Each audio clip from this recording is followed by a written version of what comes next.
ਵਾਹਿਗੁਰੂ ਜੀ ਕਾ ਖਾਲਸਾ ਵਾਹਿਗੁਰੂ ਜੀ ਕੀ ਫਤਿਹ। मैं ਤੁਹਾਡੀ ਹੋਸਟ ਰੀਤ ਕੌਰ ਨਿਊਜ਼ TV 84 ਦੇ ਨਾਲ ਵਿਊਅਰਸ। ਪਿਛਲੇ ਕੁਝ ਦਿਨਾਂ ਤੋਂ ਸਾਡਾ ਫੋਕਸ ਭਾਰਤ ਦੇ ਪ੍ਰਧਾਨ ਮੰਤਰੀ ਨਰਿੰਦਰ ਮੋਦੀ ਦੀ ਕੈਨੇਡਾ ਫੇਰੀ ਤੇ ਹੈ। ਸਿੱਖਸ ਫॉर ਜਸਟਿਸ ਸ਼੍ਰੋਮਣੀ ਅਕਾਲੀ ਦਲ ਅੰਮ੍ਰਿਤਸਰ ਅਤੇ ਹੋਰ ਸਿੱਖ ਜਥੇਬੰਦੀਆਂ ਨੇ ਮਿਲ ਕੇ ਨਰਿੰਦਰ ਮੋਦੀ ਦੀ ਆਮਦ ਤੇ ਬਹੁਤ ਸਾਰੇ ਪ੍ਰੋਗਰਾਮਸ ਅਤੇ ਪ੍ਰੋਟੈਸਟ ਉਲੀਕੇ, ਜਿਨ੍ਹਾਂ ਵਿੱਚ ਅਸੀਂ ਤੁਹਾਨੂੰ ਟੋਰਾਂਟੋ ਦਾ ਪ੍ਰੋਟੈਸਟ TV 84 ਤੇ ਲਾਈਵ ਵੀ ਵਿਖਾਇਆ ਸੀ। ਕੱਲ ਨਰਿੰਦਰ ਮੋਦੀ ਕਨਿਸ਼ਕਾ ਮੈਮੋਰੀਅਲ ਤੇ ਗਿਆ, ਉੱਥੇ ਵੀ ਸਿੱਖ ਸੰਗਤਾਂ ਨੇ ਉਸ ਦਾ ਸਵਾਗਤ Modi Modi you can hide, you committed suicide and genocide ਦੇ ਸਾਰਿਆਂ ਦੇ ਨਾਰਿਆਂ ਦੇ ਨਾਲ ਕੀਤਾ। ਉਸ ਤੋਂ ਬਾਅਦ ਮੋਦੀ ਵੈਨਕੂਵਰ ਕੈਨੇਡਾ ਦੇ ਖਾਲਸਾ ਦੀਵਾਨ ਸੁਸਾਇਟੀ ਗੁਰਦੁਆਰੇ ਦੇ ਵਿੱਚ ਵੀ ਗਿਆ, ਜਿੱਥੇ ਉਸ ਦੀ ਪਹੁੰਚਣ ਤੋਂ ਪਹਿਲਾਂ ਹੀ ਸਿੱਖ ਸੰਗਤਾਂ ਉੱਥੇ ਮੌਜੂਦ ਸਨ। ਇੱਥੇ ਦੁੱਖ ਵਾਲੀ ਗੱਲ ਇਹ ਕਿ ਨਰਿੰਦਰ ਮੋਦੀ ਵਰਗੇ ਕਾਤਿਲ ਨੂੰ ਤਾਂ ਵੈਨਕੂਵਰ ਗੁਰਦੁਆਰਾ ਪ੍ਰਬੰਧਕ ਕਮੇਟੀ ਦੇ ਮੈਂਬਰਾਂ ਨੇ ਵੈਲਕਮ ਕੀਤਾ, VIP ਟ੍ਰੀਟਮੈਂਟ ਵੀ ਦਿੱਤਾ, ਪਰ ਇਸ ਗੁਰਦੁਆਰੇ ਦੇ ਵਿੱਚ ਆਮ ਸਿੱਖ ਸੰਗਤ ਨੂੰ ਅੰਦਰ ਜਾਣ ਦੀ ਇਜਾਜ਼ਤ ਨਹੀਂ ਸੀ। ਇੱਕ ਟਾਈਮ ਸੀ ਜਦੋਂ ਬਾਦਸ਼ਾਹ ਅਕਬਰ ਵੀ ਇੱਕ ਆਮ ਆਦਮੀ ਵਾਂਗੂ ਸ਼੍ਰੀ ਗੋਬਿੰਦਵਾਲ ਸਾਹਿਬ ਗਿਆ ਸੀ, ਪਰ ਇਸ ਕਾਤਲ ਨੂੰ ਸ਼੍ਰੀ ਹਰਮੰਦਰ ਸਾਹਿਬ ਵਿਖੇ ਵੀ VIP ਟ੍ਰੀਟਮੈਂਟ ਮਿਲਿਆ ਅਤੇ ਵੈਨਕੂਵਰ ਗੁਰਦੁਆਰਾ ਪ੍ਰਬੰਧਕ ਕਮੇਟੀ ਨੇ ਵੀ ਆਪਣੇ ਨਿੱਜੀ ਲਾਭਾਂ ਲਈ ਇਸ ਨੂੰ ਗੁਰਦੁਆਰੇ ਦੇ ਵਿੱਚ ਬੁਲਾਇਆ। ਕੱਲ ਸਰਦਾਰ ਮਨਿੰਦਰ ਸਿੰਘ ਬਹਾਦਰ ਨੌਜਵਾਨ ਨੇ ਆਪਣੀ ਗ੍ਰਿਫਤਾਰੀ ਦੇ ਕੇ ਸਾਬਤ ਕੀਤਾ ਕਿ ਗੁਰਦੁਆਰਾ ਸਿੱਖ ਸੰਗਤਾਂ ਲਈ ਹਨ, ਨਾ ਕਿ ਮੋਦੀ ਵਰਗੇ ਕਾਤਿਲ ਲਈ।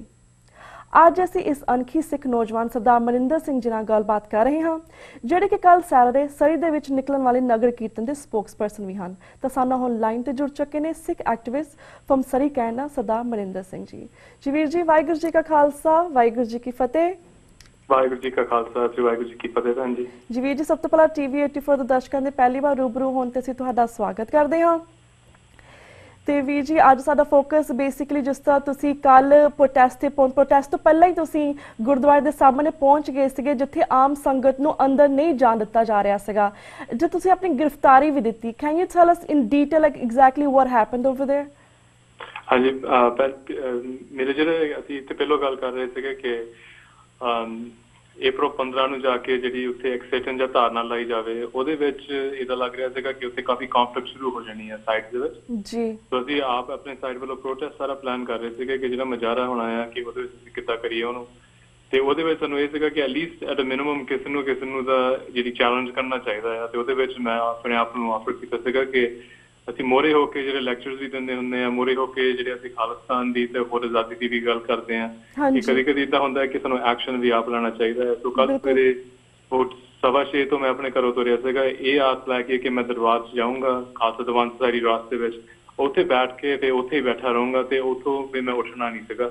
ਇਹ ਪਲਾਨ ਲੈ ਕੇ ਗਏ ਸੀਗੇ, ਪਰ ਜਦੋਂ ਮੈਂ ਘਰੋਂ ਹੀ ਤੁਰਿਆ ਸੀਗਾ, ਐਕਚੁਅਲੀ ਮੈਂ ਤੁਹਾਨੂੰ ਜਿਹੜੀ ਪੂਰੀ ਡਿਟੇਲਸ ਗੱਲ ਦੱਸਦਾ, ਘਰੋਂ ਹੀ ਤੁਰਿਆ ਤੇ ਮੇਰੇ ਪਿੱਛੇ 2 RCMP ਪੁਲਿਸ ਵਹੀਕਲਸ ਲੱਗੀਆਂ ਸੀਗੀਆਂ। ਤੇ ਜਦੋਂ ਤੱਕ ਮੈਂ ਉੱਥੇ ਗੁਰਦੁਆਰਾ ਸਾਹਿਬ ਪਹੁੰਚਿਆ, ਮੇਰੇ ਨਾਲ ਹੀ ਤੁਰੀਆਂ ਆਉਂਦੀਆਂ ਰਹੀਆਂ ਸੀ। ਜਦੋਂ ਮੈਂ ਗੁਰਦੁਆਰਾ ਸਾਹਿਬ ਦੇ ਬਲਾਕ ਦੂਰ ਪਾਰ ਕਰਕੇ ਨਿਕਲਿਆ ਤੇ 2 ਅਫਸਰ ਮੇਰੇ ਪਿੱਛੇ ਆ ਰਹੇ ਸੀ ਤੇ ਜਦੋਂ ਤੱਕ ਮੈਂ ਗੇਟ ਤੱਕ ਪਹੁੰਚਿਆ, ਉਹਨਾਂ ਨੇ ਗੇਟ ਬਲੌਕ ਕਰ ਦਿੱਤਾ। ਹਾਲੇ ਸੰਗਤ ਆ ਰਹੀ ਸੀ, ਜਾ ਰਹੀ ਸੀਗੀ, ਪਰ ਉਹਨਾਂ ਨੇ ਮੈਨੂੰ ਨਹੀਂ ਅੰਦਰ ਜਾਣ ਦਿੱਤਾ ਤੇ ਮੈਨੂੰ ਬਾਹਰ ਹੀ ਉੱਥੇ ਰੱਖਿਆ। ਤੇ ਜਦੋਂ ਮੈਂ ਅਟੈਂਪਟ ਕੀਤੀ ਮਾੜੀ ਜਿਹੀ ਅੰਦਰ ਜਾਣ ਲਈ, ਉਹਨਾਂ ਨੇ ਮੈਨੂੰ ਬਲੌਕ ਕੀਤਾ। ਤੇ ਮੈਂ ਉੱਥੇ ਬੜੀ ਮੱਚ ਕਹਿ ਲਓ ਕਿ ਆਪਣਾ ਜਿਹੜਾ ਮੋਰਚਾ ਸ਼ੁਰੂ ਕਰ ਲਿਆ ਕਿ ਇੱਥੋਂ ਹੁਣ ਜਿਹੜੀ ਗੇਟ ਹੈ ਇੱਥੋਂ ਨਹੀਂ ਹਿੱਲਣਾ। ਹਾਲੇ ਉਹਨਾਂ ਦੀ ਪ੍ਰਾਪਰਟੀ ਸੀਗੀ, ਪ੍ਰੋਬਲਮ ਇਹ ਪੈ ਰਹੀ ਸੀਗੀ ਕਿ ਉਹਨਾਂ ਦੀ ਪ੍ਰਾਪਰਟੀ ਹੈ, ਉਹਨਾਂ ਨੇ ਪੁਲਿਸ ਨੇ ਫਿਰ ਕਿਹਾ ਕਿ ਤੂੰ ਅਰੈਸਟ ਹੋ ਜਾਣਾ ਹੈ ਜੇ ਤੂੰ ਪ੍ਰਾਪਰਟੀ ਤੋਂ ਨਹੀਂ ਮੂਵ ਹੁੰਦਾ। ਤੇ ਮੈਂ ਕਿਹਾ ਮੈਂ ਇੱਥੇ ਰਹੂੰਗਾ ਹੁਣ। ਉਹ ਇਹ ਤਕਰੀਬਨ 7 ਵਜੇ ਦੀ ਗੱਲ ਹੈ ਸਵੇਰੇ, ਜਦੋਂ ਉਹਨਾਂ ਨੇ ਬੰਦ ਕੀਤਾ। ਤੇ ਉਸ ਟਾਈਮ ਤੇ ਇਦਾਂ ਦੀ ਕੋਈ ਨਹੀਂ ਸੀਗਾ ਕਿ ਕਿਸੇ ਨੇ ਕੋਈ ਧੱਕੇਬਾਜ਼ੀ ਕੀਤੀ, ਕੁਝ ਵੀ ਨਹੀਂ। ਸੰਗਤ ਦੇ ਜਿਹੜੇ ਉੱਥੇ ਆ ਰਹੀ ਸੀ, ਜਾ ਰਹੀ ਸੀ, ਉਹਨਾਂ ਨੇ ਬੜੀ ਮੱਚ 7:30 ਵਜੇ ਪੂਰਾ ਗੁਰਦੁਆਰਾ ਜਿਹੜਾ ਲਾਕਡਾਊਨ ਸੀਗਾ, ਜਿਹੜੇ ਉਹਨਾਂ ਦੇ ਬੰਦੇ ਸੀਗੇ ਗੁਰਦੁਆਰਾ ਸਾਹਿਬ ਦੇ ID ਕਾਰਡ ਸ਼ੋ ਕਰਕੇ ਜਿਹਨਾਂ ਤੋਂ ਉਹਨੂੰ ਅਪਰੂਵਲ ਮਿਲਿਆ ਸੀਗਾ, ਉਹ ਅੰਦਰ ਜਾ ਰਹੇ ਸੀ। ਪਰ ਜਿਹੜੀਆਂ ਉੱਥੇ ਫੈਮਿਲੀਜ਼ ਆ ਰਹੀਆਂ ਸੀਗੀਆਂ, ਤਾਂ ਆਪਾਂ ਹੋਰ ਗੱਲ ਤੇ ਵੀ ਟੱਚ ਕਰ ਸਕਦੇ ਹਾਂ ਕਿ ਜਿਹੜੀ ਉੱਥੇ ਫੈਮਿਲੀਜ਼ ਆ ਰਹੀਆਂ ਸੀਗੀਆਂ ਖਾਲਸਾ ਦੀਵਾਨ ਸੁਸਾਇਟੀ ਦੇ ਆਲੇ ਦੁਆਲੇ ਬਹੁਤ ਕਿਉਂਕਿ ਗਰੀਬ ਤੇ ਐਥਨਿਕ ਮਾਈਨੋਰਿਟੀਜ਼ ਜਿਹੜੇ ਫਿਲੀਪੀਨੋਜ਼ ਵੀ ਹੋ ਰਿਹਾ, ਉਹ ਆਣ ਕੇ ਯੂਜੂਅਲੀ ਉੱਥੇ ਸਵੇਰ ਦਾ ਲੰਗਰ ਜਿਹੜਾ ਹੈ ਉੱਥੇ ਛਕ ਕੇ ਆਪਣੇ ਬੱਚਿਆਂ ਨੂੰ ਗਾਂਹ ਭੇਜਦੇ ਹੁੰਦੇ ਸਕੂਲ ਨੂੰ। ਉਹ ਵੀ ਆਣ ਕੇ ਬੱਚਿਆਂ ਦੇ ਨਾਲ ਉੱਥੇ ਮੋਹਰੇ ਖਲੋਏ ਸੀਗੇ, ਪਰ ਉਹਨਾਂ ਨੂੰ ਵੀ ਮੈਨੂੰ ਦੱਸਣਾ ਪਿਆ ਕਿ ਤੁਸੀਂ ਏਦਾਂ ਨਾ ਕਰੋ ਕਿ ਇਹ ਤੁਹਾਡੇ ਲਈ ਸਦਾ ਲਈ ਬੰਦ ਆ, ਅੱਜ ਲਈ ਇਹਨਾਂ ਨੇ ਸਾਡੇ ਸਾਰਿਆਂ ਲਈ ਬੰਦ ਕੀਤਾ ਹੈ, ਤੁਸੀਂ ਕੱਲ ਨੂੰ ਜ਼ਰੂਰ ਆਇਓ। ਬਟ ਇਹ ਜਿਹੜੇ ਪ੍ਰੋਬਲਮ ਪਈ ਉੱਥੇ ਉਹ ਸਾਰੀ ਸੰਗਤ ਲਈ ਪਈ ਸੀਗੀ ਤੇ ਉਹਨਾਂ ਨੇ ਇੱਕ ਖੂਨੀ ਕਾਤਲ ਬੰਦੇ ਲਈ ਦਾ ਕੀਤਾ ਆ, ਉਹ ਸਭ ਤੋਂ ਵੱਡੀ ਅਫਸੋਸ ਦੀ ਗੱਲ ਸੀਗੀ।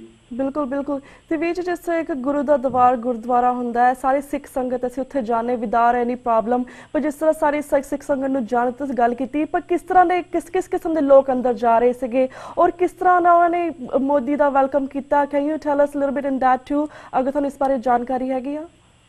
ਹਾਂਜੀ ਉੱਥੇ ਮੈਂ ਉੱਥੇ ਤੁਹਾਨੂੰ ਦੱਸਿਆ ਕਿ ਪੌਣੇ 7 ਵਜੇ ਤੱਕ ਪਹੁੰਚ ਗਿਆ ਸੀਗਾ। ਮੇਰੀ ਜਿਹੜਾ ਐਕਚੁਅਲ ਅਰੈਸਟ ਹੋਇਆ ਸੀ ਉਹ 11:30 ਵਜੇ ਹੋਇਆ। ਸੋ ਮੈਂ 5 ਘੰਟੇ ਗੇਟ ਤੇ ਕੋ ਖੜਾ ਰਿਹਾ ਸੀ ਐਕਚੁਅਲੀ। ਤੇ ਜਿੰਨੇ ਵੀ ਬੰਦੇ ਜਾ ਰਹੇ ਸੀ ਆ ਰਹੇ ਸੀ ਉੱਥੇ ਗੱਲਬਾਤ ਹੁੰਦੀ ਸੀਗੀ। ਇੱਕ ਪੁਆਇੰਟ ਤੇ ਉੱਥੇ ਤਾਂ ਗ੍ਰੰਥੀ ਸਿੰਘ ਸੀਗੇ, ਉਹ ਉੱਥੇ ਅੰਦਰ ਗੁਰਦੁਆਰੇ ਸਾਹਿਬ ਦੇ ਖੜੇ ਸੀ ਕਿ ਮੈਂ ਉਹਨਾਂ ਨੂੰ ਆਵਾਜ਼ ਮਾਰੀ ਸੀਗੀ ਕਿ ਹਾਲੇ ਤੁਸੀਂ ਖਾਲਸੇ ਹੋ। ਮੈਂ ਕਿਹਾ ਜੇ ਤੁਹਾਡੇ 'ਚ ਕੋਈ ਅਣਖ ਹੈਗੀ ਆ ਤੇ ਇਧਰਲੇ ਪਾਸੇ ਖਾਲਸੇ ਨਾ ਆ ਜਾਓ, ਕਿ ਤੁਹਾਡੀ ਜਿਹੜੀ ਡਿਊਟੀ ਹੈ ਅਸੀਂ ਸੰਭਾਲ ਲੂੰਗੇ, ਤੁਸੀਂ ਆ ਜਾਓ ਇੱਧਰ। ਤੇ ਉਹ ਅੰਦਰ ਚਲੇ ਗਏ ਸੀਗੇ ਗੁਰਦੁਆਰੇ ਸਾਹਿਬ ਦੇ। ਮਗਰੋਂ ਇੱਕ ਜਣਾ ਬਾਹਰ ਆਇਆ। ਉਹ ਪਹਿਲੀ ਰਿਕਾਰਡਿੰਗ ਜਿਹੜੀ ਮੈਂ ਭੇਜੀ ਸੀਗੀ ਉਹ ਜਿਹੜੀ ਮੇਰੀ ਐਕਚੁਅਲੀ ਮੈਂ ਉਹਨਾਂ ਨੂੰ ਕਿਹਾ ਸੀਗਾ ਕਿ ਮੈਂ ਨਹੀਂ ਰਿਕਾਰਡ ਕਰੂੰਗਾ। ਗਲਤੀ ਨਾਲ ਐਕਚੁਅਲੀ ਉਹ ਰਿਕਾਰਡਿੰਗ ਹੋਈ ਸੀਗੀ ਕਰਕੇ ਮੈਂ ਆਪਣੇ ਫੋਨ ਜੇਬ 'ਚ ਪਾ ਲਿਆ ਤੇ ਉਹਦੇ ਵਿੱਚ ਉਹ ਗ੍ਰੰਥੀ ਸਿੰਘ ਨਾਲ ਗੱਲ ਨਹੀਂ ਹੋਈ। ਉਹਨਾਂ ਦਾ ਇੱਕ ਬੰਦਾ ਅਮਰਜੀਤ ਰਾਏ ਆ ਵਾਲੰਟੀਅਰ, ਉਹਨੇ ਆਣ ਕੇ ਮੈਨੂੰ ਕਾਫੀ ਵੱਧ ਘੱਟ ਕਹਿਣਾ ਪਿਆ। ਪਰ ਸਾਡਾ ਇਹ ਕੰਮ ਨਹੀਂ ਹੈਗਾ ਕਿ ਅਸੀਂ ਗਾਲਾਂ ਉੱਤੇ ਸੁਣੀ ਜਾਈਏ। ਮੈਂ ਗਾਲ ਨਹੀਂ ਕੱਢਣੀ, ਨਾ ਮੈਂ ਕੋਈ ਉਹਨੂੰ ਸ਼ਬਦ ਬੋਲਣਾ। ਆਪਾਂ ਫੈਕਟਸ ਦੀ ਗੱਲ ਕਰਨੀ ਹੈ ਕਿ ਤੁਸੀਂ ਏਦਾਂ ਕਰ ਰਹੇ ਆ, ਅਸੀਂ ਬਾਹਰ ਏਦਾਂ ਖੜੇ ਆ। ਇਹ ਗੱਲਬਾਤ ਜਿਹੜੀ ਹੋਈ ਸੀਗੀ ਉਹ ਤਕਰੀਬਨ ਜਿਹੜੇ ਫੋਲੋ ਕਰ ਰਹੇ ਉਹ ਸਾਰਿਆਂ ਨੇ ਸੁਣੀ ਆ ਕਿ ਉਹ ਕਿਦਾਂ ਦੀ ਗੱਲ ਕਰ ਰਿਹਾ ਸੀ। ਤੇ ਉਹ ਅੰਦਰ ਜਿਹੜੀ ਪੋਪੂਲੇਸ਼ਨ ਸੀਗੀ ਉਹ ਆਪਣੇ ਆਪ ਦੀ ਤੁਸੀਂ ਕਹਿ ਸਕਦੇ ਆ ਬਾਰਜ ਤਾਂ ਇੱਕ ਦਾ ਬੰਦਾ ਆ multi-millionaire। ਜਿਹੜੀ ਅੰਦਰਲੀ ਪੋਪੂਲੇਸ਼ਨ ਸੀਗੀ they were well to do, long time established city of Vancouver ਦੀਆਂ 50, 60, 100 years ਦੀ families ਆ, ਉਹ ਸਾਰੇ ਜਣੇ ਅੰਦਰ ਸੀਗੇ। ਤਕਰੀਬਨ ਉਹ ਸਾਰੇ ਦੇ ਸਾਰੇ ਬਿਜ਼ਨਸਮੈਨ ਤੇ ਆਪਣੇ ਆਪਰਚੂਨਿਸਟਿਕ ਕਹਿ ਲਓ ਲੋਕ ਸੀਗੇ ਉਹ ਅੰਦਰ ਸੀ। ਤੇ ਜਿਹੜੇ ਕੋਈ ਸ਼ਰਧਾ ਭਾਵਨਾ ਵਾਲੇ ਲੋਕ ਸੀਗੇ, ਜਿਹੜੇ ਆਮ ਸੰਗਤ ਆ, ਉਹ ਸਾਰੀ ਬਾਤ ਕਰੀ ਸੀਗੀ ਉਸ ਟਾਈਮ ਤੇ। ਤੇ ਇਹ ਜਿਹੜਾ ਡਾਇਨਾਮਿਕ ਸੀਗਾ ਤੇ ਸਿੱਧਾ ਹੀ ਦੱਸਦਾ ਆ। ਤੇ ਜਿਹੜੇ ਇੰਗੇਜ ਕਰਨ ਵਾਲੇ ਅੰਦਰੋਂ ਸੀਗੇ ਉਹ ਆਣ ਕੇ ਬਾਹਰ ਇਹੀ ਦੱਸੀ ਜਾਂਦੇ ਸੀਗੇ ਕਿ ਤੁਹਾਡੇ ਲਈ ਗੁਰਦੁਆਰਾ ਬੰਦ ਆ। ਅੱਜ ਡਾਇਰੈਕਟਲੀ ਕਹਿ ਰਹੇ ਸੀ ਲੋਕਾਂ ਨੂੰ ਕਿ ਇਹ ਪ੍ਰਾਈਵੇਟ ਇਵੈਂਟ ਆ, ਤੁਸੀਂ ਅੰਦਰ ਨਹੀਂ ਆ ਸਕਦੇ। ਸੋ ਇਹਦੇ ਵਿੱਚੋਂ ਜਿਹੜੀ ਗੱਲ ਜਿਹੜੀ ਪੁਲਿਸ ਇਨਵੋਲਵਮੈਂਟ ਸੀਗੀ ਉਹ ਉੱਥੋਂ ਸ਼ੁਰੂ ਹੁੰਦੀ ਹੈ ਕਿ ਪੁਲਿਸ ਨੇ ਆਪਣਾ ਕੰਮ ਕੀਤਾ ਉੱਥੇ।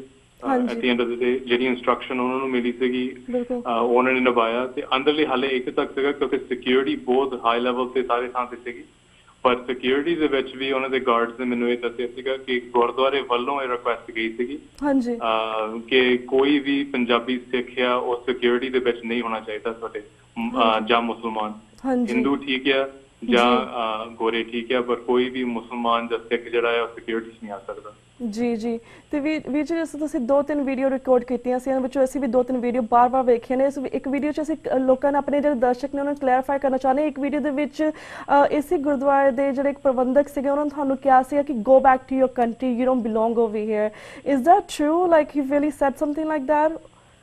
ਹਾਂਜੀ, ਉਹ ਐਕਚੁਅਲੀ ਉਹਦੀ ਕਾਫੀ ਵੱਡੀ ਸਟੋਰੀ ਬਣ ਗਈ ਹੈ ਕਿਉਂਕਿ ਉਹ ਜਿਹੜਾ ਸਾਡਾ ਸਭ ਤੋਂ ਵੱਡਾ ਇੱਕ ਨਿਊਜ਼ ਚੈਨਲ ਹੈ CBC, ਉਹਦਾ ਰਿਪੋਰਟਰ ਨੇ ਉਹਨੇ ਸਾਰਾ ਕੁਝ ਕੈਚ ਕੀਤਾ ਆ। ਉਹਨੇ ਲਾਸਟ ਨਾਈਟ ਦੀ ਨੈਸ਼ਨਲ ਨਿਊਜ਼ ਤੇ ਵੀ ਗੱਲ ਪਾਈ ਸੀਗੀ ਤੇ ਉਹਨਾਂ ਨੂੰ ਬਾਰੀਆਂ ਕਹਿ ਲਓ ਕਿ ਲਾਹਨਤਾਂ ਮਿਲ ਰਹੀਆਂ ਇਹ ਗੱਲ ਤੇ ਕਿ ਮੈਂ ਅਸੀਂ ਗੱਲ ਕਰ ਰਹੇ ਹਾਂ। ਤੇ ਉਹਦੇ ਦੋ ਉਹਨੇ ਮੈਨੂੰ ਚੀਜ਼ਾਂ ਕਹੀਆਂ ਸੀ ਕਿ ਫਰਸਟ ਵਨ ਸੀਗਾ ਕਿ ਤੇਰੇ ਵਰਗੇ ਬੰਦੇ ਜਿਹੜੇ ਆ ਉਹ ਇੱਥੇ ਬਿਲੋਂਗ ਨਹੀਂ ਕਰਦੇ, people like you don't belong in this country. ਉਹਦਾ ਜਵਾਬ ਮੈਂ ਇਹ ਕਿਹਾ ਸੀਗਾ ਕਿ I'm born and raised in this country, this is my country and I understand my rights। ਤੇ ਮੈਂ ਇੱਥੇ ਤਾਂ ਜੰਮ ਪਲਿਆ, ਮੈਂ ਇੱਥੇ ਆਪਣੇ ਹੱਕ ਜਾਣਦਾ ਆ। ਤੇ ਉਹਦਾ ਨੈਕਸਟ ਚੀਜ਼ ਮੈਨੂੰ ਸੀਗਾ ਕਿ ਗੋ ਬੈਕ ਟੂ ਇੰਡੀਆ, ਤੇ ਤੂੰ ਇੰਡੀਆ ਨੂੰ ਵਾਪਸ ਚੱਲ ਜਾ। ਫਿਰ ਉਹਨੇ ਇਹ ਕਿਹਾ ਮੈਨੂੰ ਤੇ ਉਹ ਸਾਰਾ ਕੁਝ ਮਗਰੋਂ ਨਿਊਜ਼ ਦੇ ਉੱਤੇ ਪਾਇਆ ਗਿਆ ਤੇ ਉਹਦੇ ਵਿੱਚ ਉਹਨਾਂ ਦੀ ਕਾਫੀ ਹੁਣ ਬਦਨਾਮੀ ਹੋ ਰਹੀ ਹੈ ਕਮੇਟੀ ਦੇ ਕਿ ਇਹ ਏਦਾਂ ਲੋਕਾਂ ਦੇ ਨਾਲ ਕਰਦੇ ਆ, ਕਰ ਰਹੇ ਆ। ਜੀ ਮੈਂ ਅਸੀਂ ਦਰਸ਼ਕਾਂ ਨੂੰ ਤਾਂ ਕਲੀਅਰ ਕਰਨਾ ਚਾਹੁੰਦੇ ਕਿ ਜਿਸ ਤਰ੍ਹਾਂ ਉਸ ਵੀਡੀਓ ਦੇ ਵਿੱਚ ਉਹਨਾਂ ਨੇ ਤੁਹਾਨੂੰ ਕਿਹਾ ਸੀ ਕਿ ਤੁਸੀਂ ਇੱਥੇ ਬਿਲੋਂਗ ਨਹੀਂ ਕਰਦੇ, go back to your country, and ਉਹਨਾਂ ਨੇ ਕਿਹਾ ਸੀ ਤੁਸੀਂ ਆਪਣੇ ਜੜ੍ਹਾਂ ਦੇ ਵਿੱਚ ਆਪਣੇ ਰੂਟਸ ਵੱਲ ਵਾਪਿਸ ਜਾਓ, ਰਾਈਟ? ਉਹਨਾਂ ਨੇ ਇਹ ਤੁਹਾਨੂੰ ਐਗਜ਼ੈਕਟਲੀ ਆਨਸਰ ਦਿੱਤਾ ਸੀਗਾ। And also we in one of the video that we watched he also said ਕਿ ਸਮਥਿੰਗ ਕਿ ਤੁਸੀਂ ਗੱਲ ਕੀਤੀ ਸੀ ਕਿਸ ਤਰ੍ਹਾਂ ਇਸ ਬੰਦੇ ਨੇ ਜਾਂ ਨਰਿੰਦਰ ਮੋਦੀ ਨੇ ਮੁਸਲਮਾਨਾਂ ਤੇ ਜ਼ੁਲਮ ਢਾਇਆ ਜਾਂ ਸਿੱਖਾਂ ਨੂੰ ਬੇਘਰ ਕੀਤਾ ਆਪਣੇ ਹੋਣ ਦੇ ਵਿੱਚੋਂ ਆਉਣ ਤੋਂ ਪਹਿਲਾਂ। ਐਂਡ ਆਲਸੋ ਲਾਈਕ ਇਹਨਾਂ ਨੇ ਫਿਰ ਜਵਾਬ ਦਿੱਤਾ ਸੀ ਕਿ ਲਾਈਕ ਸਿੱਖਾਂ ਨੇ ਆਪਣੇ ਆਪ ਤੇ ਸਭ ਕੁਛ ਕੀਤਾ, ਵੀ ਡਿਡ ਐਵਰੀਥਿੰਗ, ਜਿਹੜਾ ਸਾਡਾ ਜੈਨੋਸਾਈਡ ਹੁੰਦਾ ਸਭ ਐਵਰੀਥਿੰਗ ਵੀ ਕਮਿਟਡ, ਅਸੀਂ ਕੁਛ ਕੀਤਾ ਵਾ। ਇਹਦਾ ਤੁਸੀਂ ਆਨਸਰ ਕੀ ਦਿੱਤਾ ਸੀ ਉਹਨਾਂ ਨੂੰ? ਹਾਂਜੀ, ਉਹਨਾਂ ਨੇ ਲਾਈਕ ਉਹ ਕਾਫੀ ਗੱਲ ਚੱਲਦੀ ਰਹੀ। ਮੈਂ ਤਾਂ 2-3 ਮਿੰਟ ਦੀ ਰਿਕਾਰਡਿੰਗ ਉੱਤੇ ਪਾਈ ਸੀਗੀ ਜਿੰਨਾ ਕੁ ਉਹਦੇ ਵਿੱਚ ਹੋਇਆ। ਉਹਦਾ ਮਤਲਬ ਕਹਿਣ ਦਾ ਇਹ ਐਕਚੁਅਲੀ ਸੀਗਾ ਕਿ ਜੇ ਅਸੀਂ ਨਾ ਆਪਣੀ ਆਵਾਜ਼ ਉਠਾਉਂਦੇ, ਜੇ ਅਸੀਂ ਚੁੱਪ ਕਰਕੇ ਜੇ ਬਾਬਾ ਜਰਨੈਲ ਸਿੰਘ ਆਪਣਾ ਜਿਹੜਾ ਕੰਮ ਕੀਤਾ ਉਹਨਾਂ ਨੇ ਸੇਵਾ ਨਿਭਾਈ ਉਹ ਨਾ ਨਿਭਾਉਂਦੇ ਤੇ ਸਾਡੇ ਤੇ ਸਾਰਾ ਜਿਹੜਾ ਜੈਨੋਸਾਈਡ ਹੈ ਜਾਂ ਸਾਰਾ ਜਿਹੜੇ ਕਤਲੇਆਮ ਇਹ ਨਹੀਂ ਹੁੰਦਾ। ਜੇ ਅਸੀਂ ਇੰਦਰਾ ਨੂੰ ਨਾ ਉੱਥੇ ਅਸੈਸੀਨੇਟ ਕਰਦੇ ਸਾਡੇ ਉੱਤੇ ਕਤਲੇਆਮ ਨਹੀਂ ਹੁੰਦਾ। ਉਹਨੂੰ ਮੈਂ ਥੋੜਾ ਜਿਹਾ ਉੱਤਰ ਦਿੱਤਾ ਸੀਗਾ ਕਿ ਹਿਸਟੋਰੀਕਲ ਪਰਸਪੈਕਟਿਵ ਤੋਂ ਕਿ ਇਹ ਜਿਹੜੇ ਤੁਹਾਡੇ ਲਈ ਇਹ ਜਿਹੜੇ ਉੱਤਰ ਹੈ ਇਹ ਠੀਕ ਨਹੀਂ ਹੈਗੇ, ਤੁਸੀਂ ਸਿੱਖ ਧਰਮ ਤੇ ਜੰਮ ਪਲਿਆ। ਕਿ ਜਿਹੜੇ ਇਹ ਸਾਡਾ ਪਿੱਛੋਂ ਪਿਛੋਕੜੀ ਇਹ ਹੈ ਕਿ ਅਸੀਂ ਜਿੱਥੇ ਸੱਚ ਹੈ ਉੱਥੇ ਖੜਦੇ ਹਾਂ, ਅਸੀਂ ਨੁਕਸਾਨ ਜਾਂ ਕਨਸੀਕੁਐਂਸਸ ਨਹੀਂ ਦੇਖਦੇ ਕਿ ਜੇ ਕੋਈ ਗੱਲ ਸੱਚ ਹੈ ਜਾਂ ਹੱਕ ਉਹਦੇ ਸਾਡਾ ਹੈਗਾ ਆ ਅਸੀਂ ਉਹਲੇ ਲੜਦੇ ਆ ਉਹਦੇ ਵਿੱਚ ਭਾਵੇਂ ਵੱਡਾ ਘੱਲੂਘਾਰਾ ਹੋਵੇ ਛੋਟਾ ਘੱਲੂਘਾਰਾ ਹੋਵੇ ਬੰਦਾ ਸਿੰਘ ਬਹਾਦਰ ਦਿੱਲੀ ਵੱਲ ਨੂੰ ਜਾ ਰਿਹਾ ਹੈ ਤੇ ਬਹਾਦਰ ਸ਼ਾਹ ਮਿਸਟਰੀ ਭੇਜਦਾ ਹੈ ਮਾਤਾ ਸਾਹਿਬ ਕੋਲ ਕਿ ਇਹਨੂੰ ਰੋਕੋ ਤੇ ਉਹ ਨਹੀਂ ਰੋਕਦੇ ਦਿੱਲੀ ਦੇ ਵਿੱਚ ਸਿੱਖਾਂ ਦਾ ਕਤਲੇਆਮ ਹੁੰਦਾ ਆ ਸਾਨੂੰ ਐਂਡ ਕਨਸੀਕੁਐਂਸ ਦਾ ਇਹ ਨਹੀਂ ਮਤਲਬ ਹੈਗਾ ਕਿ ਅਸੀਂ ਉਹ ਕੰਮ ਕਰਨਾ ਹੀ ਨਹੀਂ ਹੁਣ ਜਿੱਦਾਂ ਮੈਂ ਤੁਹਾਨੂੰ ਮੇਰਾ ਇੱਕ ਜਿਹੜਾ ਕੰਮ ਸੀਗਾ ਕੱਲ ਦਾ ਉਹ ਬਹੁਤ ਛੋਟਾ ਆ ਮੇਰੇ ਮਾਈਂਡ ਦੇ ਵਿੱਚ ਬਹੁਤ ਨਿੱਕੀ ਗੱਲ ਆ ਸਾਡੇ ਲਈ ਸਿੱਖਾਂ ਦੇ ਇਤਿਹਾਸ ਦੇ ਵਿੱਚ ਕਿ ਕਿਸੇ ਨੇ ਕੋਈ ਅਰੈਸਟ ਹੋਇਆ ਅਸੀਂ ਤਾਂ 5-5 10-10 ਹਜ਼ਾਰ ਧਰਮ ਯੁੱਧ ਮੋਰਚੇ ਦੇ ਵਿੱਚ ਆ ਕੇ ਅਰੈਸਟ ਹੁੰਦੇ ਸੀਗੇ ਪਰ ਇਹ ਸਾਡੇ ਲਈ ਅਨਫੋਰਚੂਨੇਟ ਗੱਲ ਹੈ ਮੈਂ ਆਪ ਮੰਨਦਾ ਮੇਰੇ ਮਨ ਨੂੰ ਥੋੜੀ ਜਿਹੀ ਦੁੱਖ ਪੈਂਦਾ ਹੈ ਕਿ ਮੈਂ ਸਿਰਫ 10 ਘੰਟਿਆਂ ਲਈ ਗਿਆ ਸੀ ਜੇਲ੍ਹ ਦੇ ਵਿੱਚ ਉਹ ਵੀ ਇੱਕ ਕੈਨੇਡੀਅਨ ਜੇਲ੍ਹ ਦੇ ਨਾਲ ਤੇ ਉਹਦੇ ਵਿੱਚ ਸਾਡੀ ਸਿੱਖ ਕੌਮ ਜਿਹੜੇ ਤੇ ਇੰਨੀ ਮਹਾਨ ਆ ਸਾਡੇ ਸ਼ਹੀਦਾਂ ਦੇ ਉੱਤੇ ਸਾਡੇ ਸਿੱਖਾਂ ਦੇ ਉੱਤੇ ਤੇ ਸਾਡੇ ਲਈ ਇਹ ਵੱਡੀ ਗੱਲ ਨਹੀਂ ਹੋਣੀ ਚਾਹੀਦੀ ਇਹ ਸਾਡੇ ਰੋਮ ਚ ਹੋਣੀ ਚਾਹੀਦੀ ਹੈ ਕਿ ਅਸੀਂ ਇੰਨਾ ਤਾਂ ਕਰ ਸਕਦੇ ਹਾਂ ਇੱਥੇ ਬੈਠੇ ਇਹਦੇ ਵਿੱਚ ਮੈਨੂੰ ਕੀ ਨੁਕਸਾਨ ਹੋ ਸਕਦਾ ਸੀਗਾ ਮੈਨੂੰ ਪਤਾ ਸੀਗਾ ਉਹ ਉਹਨਾਂ ਕੁ ਅਸੀਂ ਚੱਲ ਸਕਦੇ ਹਾਂ ਇਹ ਤੋਂ ਜ਼ਿਆਦਾ ਮੈਂ ਨਹੀਂ ਕਰ ਸਕਦਾ ਇੱਕ ਮੈਂ ਆਪਣੀ ਰਾਈਟਿੰਗ ਦੇ ਵਿੱਚ ਲਿਖਿਆ ਸੀਗਾ ਕਿ ਜੇ ਮੈਂ ਸੁੱਖਾ ਸਿੰਘ ਤੇ ਮਤਾਬ ਸਿੰਘ ਨਹੀਂ ਬਣ ਸਕਦਾ ਤੇ ਕਮ ਸੇ ਕਮ ਤੇ ਮੈਂ ਜਿਹੜੇ ਸਾਡੇ ਧਰਮ ਯੁੱਧ ਮੋਰਚੇ ਦੇ ਸਿੰਘ ਅਸੀਂ ਉਦੋਂ ਦੇ ਬਣੀਏ ਕਿ ਅਸੀਂ ਐਟਲੀਸਟ ਜੇਲ੍ਹਾਂ ਨੂੰ ਜਾਈਏ ਜੇਲ੍ਹਾਂ ਭਰੀਏ ਜਿੱਥੇ ਸਾਡਾ ਕੋਈ ਨਾ ਕੋਈ ਤਰ੍ਹਾਂ ਨੁਕਸਾਨ ਹੋ ਰਿਹਾ ਹੈ ਬਿਲਕੁਲ ਮੈਂ ਵੀਰ ਜੀ ਹੈਟਸ ਆਨ ਟੂ ਯੂ ਕਿ ਤੁਸੀਂ ਇੱਕ ਅਣਖੀ ਸਿੱਖ ਹੋਣ ਦਾ ਇੱਕ ਬਹਾਦਰ ਸਿੱਖ ਹੋਣ ਦਾ ਸਾਹਮਣੇ ਤੁਸੀਂ ਜਜ਼ਬਾ ਦੇ ਕੇ ਖੜਕਾਇਆ ਤੇ ਆਪਣੀ ਤੁਸੀਂ ਗ੍ਰਿਫਤਾਰੀ ਦਿੱਤੀ ਹੈ ਸਿੱਖ ਕੌਮ ਦੇ ਲਈ ਤੁਸੀਂ ਉਹਨਾਂ ਨੂੰ ਦੱਸਿਆ ਕਿ ਗੁਰਦੁਆਰੇ ਸਿਰਫ ਸਿੱਖਾਂ ਦੇ ਲਈ ਨਹੀਂ ਇਸ ਤਰ੍ਹਾਂ ਦੇ ਕਾਤਲਾਂ ਦੇ ਲਈ ਨਹੀਂ ਨੇ so thank you so much and also ਦੇ ਵੀਡੀਓਜ਼ ਨੇ ਈਵਨ ਦਾ 1.5 ਮਿੰਟ ਦੇ ਕਲਿੱਪ ਸੀਗੇ ਇਸ ਬਾਰੇ ਵੀ ਤੁਸੀਂ ਪੂਰੇ ਵੇਰਵੇ ਸਾਥ ਤੁਹਾਨੂੰ ਦੱਸਿਆ ਕਿ ਕਿਸ ਤਰ੍ਹਾਂ ਕੀ ਹੋਇਆ ਉੱਥੇ ਐਂਡ ਆਪਣੇ ਸਵਾਲ ਜਵਾਬ ਦਾ ਪੂਰਾ ਤੁਸੀਂ ਵੇਰਵਾ ਦਿੱਤਾ ਵੀਰ ਜੀ ਸਾਡੇ ਕੋਲ ਫਿਊ ਸੈਕਿੰਡਸ ਰਹਿ ਗਏ ਨੇ ਜਿਸ ਤਰ੍ਹਾਂ ਅਸੀਂ ਕੋਲ ਜਾਣਨਾ ਚਾਹਾਂਗੇ ਜਿਸ ਤਰ੍ਹਾਂ ਖਾਲਸਾ ਸਾਜਨਾ ਦਿਵਸ ਸਰੀ ਦੇ ਵਿੱਚ ਹਰ ਸਾਲ ਮਨਾਇਆ ਜਾਂਦਾ ਹੈ ਐਂਡ ਇਸ ਵਾਰ ਵੀ ਮਨਾਇਆ ਜਾਵੇਗਾ ਐਂਡ ਤੁਸੀਂ ਉਸ ਦੇ ਵਿੱਚ ਇੱਕ ਸਪੋਕਸਪਰਸਨ ਹੋ ਇਨ few seconds can you tell us a little bit about that ਹਾਂਜੀ ਅਸੀਂ ਇੱਥੇ ਤਿਆਰੀਆਂ ਚੱਲ ਰਹੀਆਂ ਰਾਈਟ ਨਾਓ ਅਸੀਂ ਫਲੋਟਸ ਬਣਾ ਰਹੇ ਹਾਂ ਪਿੱਛੇ ਗੁਰਦੁਆਰੇ ਤੋਂ ਮੈਂ ਤੁਹਾਨੂੰ ਐਕਚੁਅਲੀ ਇੰਟਰਵਿਊ ਦੇ ਰਿਹਾ